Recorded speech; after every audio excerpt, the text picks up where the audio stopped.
Sabi, hindi mo naman daw yun humanitarian, haha. Eh di tanga siya. Paano hindi ko naging humanitarian?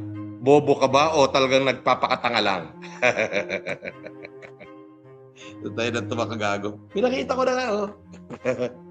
Oh, ayan, oh. Hindi ko pala humanitarian, no?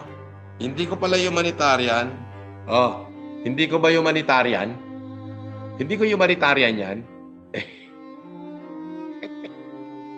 Hindi ko ba humanitarian?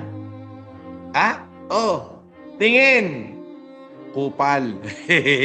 Oh, makagago, palo mo na yung mukha mo sa simento. Oo, puro ka sinungalingan.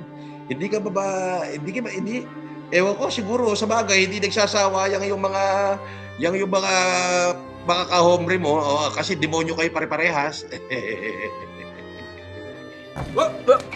Here I come. Oh. Here I come. Volunteers Against Poverty Foundation Incorporation, headed by Mr. Francis Leo Antonio Marcos, in partnership with Brent Corporation, headed by Mr. Bernard Chong, gives you the Optimum Eye Care Program, wherein we will be providing free optical checkup and eyeglasses to 550,000 beneficiaries of North Luzon.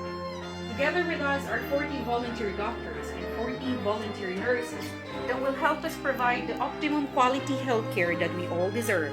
And today, we are unboxing the eyeglasses that will be given out to 550 beneficiaries. What you're currently seeing is the partial delivery of the said glasses that will be given away.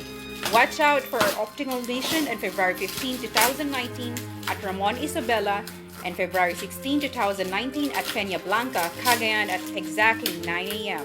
Come join us and together let's eradicate poverty through volunteering.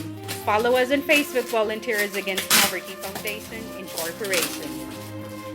Ako, paniwalaan ako hindi ng viewers ko, it doesn't really matter for me. Yes, wala akong pake. Maniwala sila sa hindi ko pakialam yun. Di ba?